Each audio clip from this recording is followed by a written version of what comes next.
ہر طرف سے قدر کرنی ہے، جس کی طرف حضرت مولانا ولی اللہ فلاحی دامت برکاتہم نے بھی اشارہ کیا ہے. لینا پڑے گا، آپ کو سر پر سوار کرنا پڑے گا. یہ کام اتنا عظیم، اتنا اہم ہے. اگر یہ کام نہیں ہوا، ان کی امداد نہیں کی گئی، تو ان کو تو کوئی فرق نہیں پڑے گا. حضرت مولانا اشرف علی تھانوی رحمۃ اللہ علیہ کے پاس اہل مدارس آئے تو انہوں نے کہا کہ کوئی بات نہیں، مدرسے میں چندہ نہیں آتا تو مدرسوں کو بند کر دو، یہ ہمارے لیے ضروری نہیں ہے، ہمارے لیے ضروری نہیں ہے یہ. انہوں نے فرمایا کہ تم اپنا کام کرو، اور آپ امت کی یہ ضرورت ہے. اور یہ علماء اکرام دن دوگنی رات چوگنی اس پہ محنت کر رہے ہیں. دیکھی جائیے کتنے ملکوں کے اندر دورہ کر لیجئے، اور ہمارے ہندوستان کے کونے کونے چپے چپے میں چلے جائیے، مختصر سی تنخواہوں پر ہمارے علماء کام کرتے ہیں. کیا ایسے کالجز اور یونیورسٹی کے طلبہ تیار ہیں ان کاموں کو کرنے کے لیے؟ جب ہم بات کر رہے ہیں کہ ہمارے یہاں نصاب میں تبدیلی چاہیے، انگریزی پڑھانا ہے، کمپیوٹر سکھانا ہے، تو کیا ان مدارس کے پاس ان کم تنخواہوں پر جانے کے لیے آپ میں سے تیار ہیں دانشور حضرات؟ اور یہاں انگلش اور کالجز وغیرہ میں پڑھنے والے طلبہ بہت مشکل سے ملیں گے. میرے انڈر میں الحمدللہ علماء بھی ہیں، ان کی خدمت میں کر رہا ہوں، اور کنٹمپریری ٹیچرز بھی ہیں. میں بہت معذرت کے ساتھ کہنا چاہوں گا کہ بہت کم ایسے لوگ ملتے ہیں جو اپنے کریئر کو چھوڑ کر کسی گاؤں میں جا کر پڑھ جائیں. یہ علم علماء کی قدر کا مقام ہے. اس کے بعد میں ایک اور گزارش تیسرا طبقہ یہاں جو جمع ہے دانشور حضرات کا، ان سے بھی کرنا چاہوں گا. اس کے بعد میں اپنی بات کو ختم کروں گا. دانشور حضرات قوم و ملت کے یہ بہت ایسٹ ہیں، مسلسل سوچتے رہتے ہیں، امت کے بارے میں فکر مند رہتے ہیں. اور یہ بہت اچھی بات ہے، آج ایک پلیٹ فارم پر ہمارے ڈاکٹر صاحب کے طفیل یہاں سب جمع ہو گئے ہیں.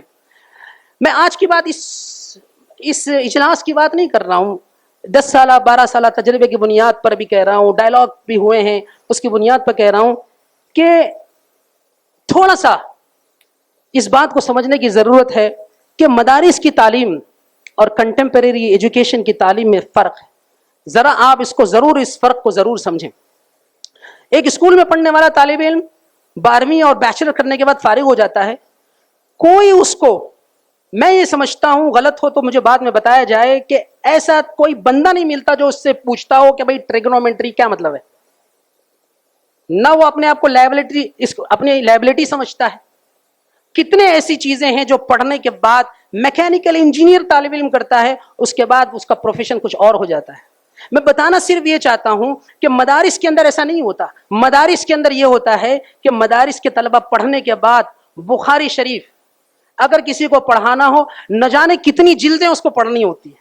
مرتے دم تک اس کو امت کی ترجمانی اور دین کی ترجمانی، دین کی تشریح و تفہیم کا اس کے اوپر بار ہوتا ہے. ہم خود کہتے ہیں کہ بھائی اسلام کے ایسے ترجمان چاہیے. وہ ایسے ترجمان کب بن پائیں گے؟ ایسے ترجمان اس وقت بن پائیں گے جب یکسوئی کے ساتھ یہ حضرات کام کریں گے. میں یہ نہیں کہتا کہ مدارس میں اسکلز نہیں ہونی چاہیے، مدارس کے طلبہ کو اسکلز ڈیولپمنٹ کا کام نہیں ہونا چاہیے، بالکل ہونا چاہیے. لیکن ایک ٹکڑی، ایک جماعت ایسی ہونی چاہیے جو وَلْتَكُن مِّنكُمْ أُمَّةٌ يَدْعُونَ إِلَى الْخَيْرِ، پورا کا پورا اپنی زندگی کا پورا زمانہ اور پوری زندگی اس کے لیے وقف کیے ہوں. اس کے بغیر دین کی ترجمانی، دین کی تفہیم و تشریح نہیں ہو سکتی.